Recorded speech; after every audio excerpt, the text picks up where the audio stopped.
안녕하세요. 이 정도는 알고 살자의 알자입니다. 오늘은 또 다시 일본 무역 보복 소식을 가지고 왔습니다. 시작해 보시죠. 한국이 현재 일본 제품 불매 운동을 하고 있는데 실제로 한국에서 판매 중인 일본 제품 중 대표적인 것들은 매출이 빠르게 줄어들고 있다는 소식입니다.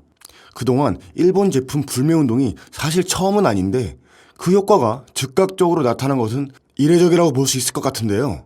일반적으로는 흔히 마시는 매출이 급격하게 감소했습니다. 일본 맥주 브랜드는 아사히, 기린 이런 것들이 있을 텐데 이 맥주들은 인기리에 팔리고 있는 맥주들인데요. 최근 이제 국내 맥주들이 마시는 것도 많이 나와서 대체재가 많다 보니 파급력이 커서 뚜렷하게 매출이 감소했습니다.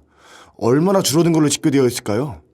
한 대형마트의 경우에는 올 상반기 전체 수입 맥주 중에서 매출 2위를 차지하던 맥주가 아사히 맥주였는데 이번 달에는 6위로 떨어졌고 기린 맥주도 7위에서 10위로 내려앉았습니다. 그리고 다른 편의점들, 다른 대형마트들도 마찬가지인데요. 편의점의 경우에는 매출 감소폭이 최대 40%에 달한다고 합니다. 그리고 이 맥주 말고 의류 같은 생활 브랜드에서도 매출 감소가 뚜렷하게 나타나고 있는데요. 사실 대표적인 브랜드는 유니클로, 무인양품 이런 것들이 있잖아요. 이 업체들에서는 공식적으로 매출이 감소했다고 밝히진 않고 있습니다만 카드사 집계 결과에 따르면 유니클로는 26%, 무인양품 19%의 매출이 감소한 것으로 나타났습니다. 사실 SPA 브랜드들이 여름 세일에 나서서 굉장히 할인폭이 큰데도 불구하고 백화점이나 이런 매장들을 가보면 예전보다 손님이 뚝 떨어진 것을 확인할 수 있습니다. 유니클로의 경우에는 작년도 한국 매출이 1조를 넘어섰거든요. 이렇게 불매운동이 계속될 경우 올해 매출 1조 원을 달성하지 못할 것 같다 라는 추측도 나오고 있습니다. 그리고 저비용 항공사들 같은 경우에도 일본에 손님 실어다 주면서 돈 많이 벌었었는데 관광객이 또 이런 문제로 줄어들다 보면 매출 타격이 좀 있겠군요.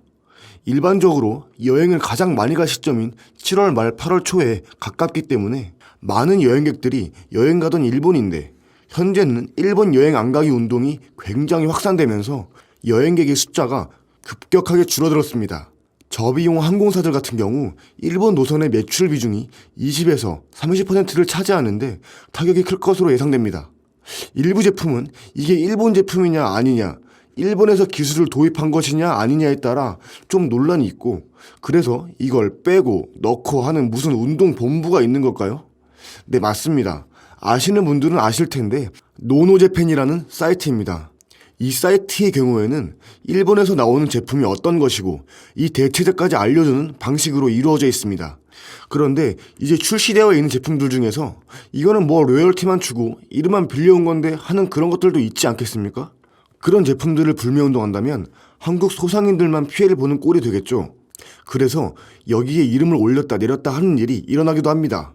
예를 들어 편의점을 중심으로 판매되고 있는 반숙란 제품이 있는데 절반쯤 익히는 기술은 일본에서 도입을 했다고 하는데 국내에서 100% 생산이 되고 있다고 합니다. 이 제품도 이 리스트에 올랐다가 내려온 케이스 중에 하나입니다. 또한 속옷 브랜드 같은 경우에도 명칭은 일본 제품 명칭이지만 실제로는 국내에서 생산되고 있으니 불매 대상에서 제외하자 이렇게 지적이 나왔습니다. 그리고 유명 화장품 그리고 보안업체 브랜드의 경우에는 대주주, 지분구조 이런 것까지 복잡하게 얽혀 있는데 국내 근로자들도 피해를 볼 수 있으니 여기도 빼겠습니다 라고 공지가 나왔죠. 일본의 수출 규제 여파가 한국 반도체 업체는 물론이고 반도체 제조사에 핵심 부품을 공급하는 협력사들까지 영향을 줄 수 있다는 분석이 나오고 있는데 하이닉스의 이석기 사장도 일본산 소재 확보를 위해서 일본으로 건너갔어요. 이렇게 최상위 반도체 생산 업체가 바쁘게 움직이다 보니까 협력사들도 굉장히 바쁩니다. 연이어 비상사태를 선언하고 소재 확보에 총력을 기울이고 있는데요. 반도체 완제품을 생산하는 삼성전자보다 LG이노텍, 삼성전기와 같은 부품 생산하는 업체들이 일본에 의존하는 비율이 더 큽니다. LG이노텍 경우에는 일본 부품이 공급되는 비중의 약 16%, 삼성전기 경우에는 14%거든요. 업체별로는 일본산 소재나 부품을 적게는 수십여 개, 많게는 100여 개까지 쓰기 때문에 이를 대처한다는 것 자체가 쉽지 않은 상황입니다. 반도체와 디스플레이 핵심 부품 3가지 말고 다른 것들도 일본에서 수출을 규제하기 시작하면 그에 따라 영향을 받는 것들이 이제 더욱더 많아지겠죠? 그리고 일본에서 들여온 자금이 또 갑자기 빠져나갈 것을 대비해 금융당국이 점검에 나섰습니다. 금융당국이 일본이 금융 분야로 보복 조치를 확대할 가능성을 염두에 두고 은행과 여신 전문사들이 빌린 일본계 자금의 만기 도래 현황을 점검하고 있습니다. 일본과의 갈등이 격화되면서 기업 실적에 직접적인 영향을 미칠 경우에는 긴급 유동성 공급 방안도 마련할 준비를 하고 있는데요. 한국으로 들어온 일본계 자금의 규모가 최대 52조 9천억으로 추산이 됩니다. 이 중에서 카드사 등 여신 전문 금융사와 국내 은행이 조달한 일본계 외화 차입금은 6월 말 기준으로 20조 2천억 원으로 나타나 있는 상황입니다. 이게 뭐 금리가 좀 싸거나 하여간 다양한 조건 때문에 들어왔을 텐데 설마 이것까지 만기 연장을 안 하거나 안 빌려주겠나 싶긴 하지만 또 이렇게 될 경우에는 다른 곳에서 빌릴 곳 있으면 돈이야 뭐 특별히 꼬리표가 붙어있는 것이 아니니 유지는 하거나 대처할 것 같긴 한데 한 번은 지켜봐야 되겠군요. 여기저기서 많이 돈을 빌려줄 때나 우리한테는 많이 빌려주지 또 한 곳, 두 곳이 돈 빼기 시작하면 이자가 올라갈 수도 있고 어찌되었든 최악의 상황은 대비를 해놔야 될 것 같습니다. 마지막으로 일본의 화이트리스크 이슈입니다. 일본이 한국을 화이트리스트 국가에서 배제할지 결정하기 위한 의견 수렴을 받겠다고 한 게 수요일까지인데요. 한국 쪽의 의견을 물어보는 건가요? 이게 한국 쪽뿐만 아니라 이해 당사자들, 관계자들한테 모두 의견을 수렴하고 있는데요. 한국도 이제 이해가 있으니까 한국을 대표해서 의견을 좀 밝히는 겁니다. 일단 이메일을 통해 화요일 일본 측에 제출하겠다. 월요일에 정부가 이렇게 밝혔는데요. 한국을 화이트리스트에서 제외하는 것은 부당하다.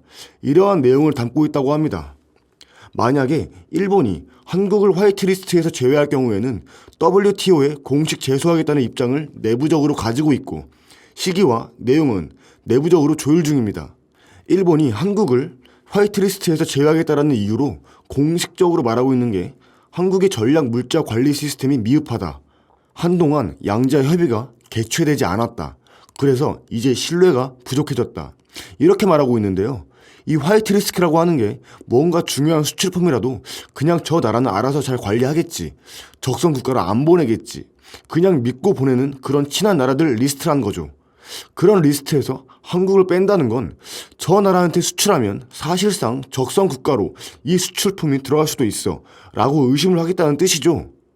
한국 같은 경우 일본과 무역량을 본다면 제외한다는 게 상식적으로 말이 안 되는 그런 상황이기 때문에 이런 나라를 제외하겠다는 것은 다른 의도가 있다.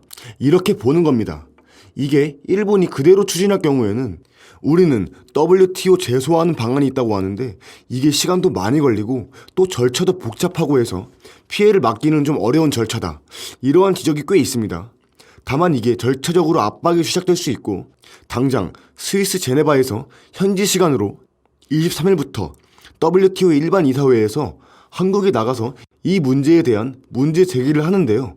여기에 한국은 통상 전문가 김승호 신통상질서전략실장을 수석 대표로 참가시킵니다.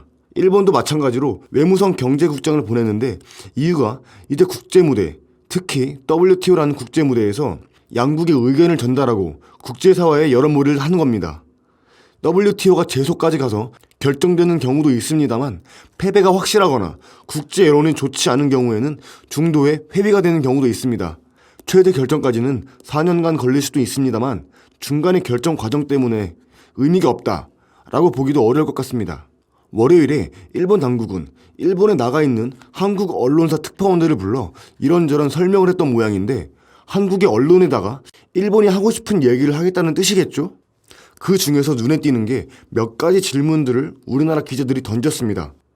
일본이 한국에 수출한 전략 물자들이 북한으로 흘러갔다는 주장을 한 적이 있는데 이 부분에 대해서는 일부 언론 매체가 그렇게 보도한 건 맞지만 우리의 공식적인 입장은 아니었다.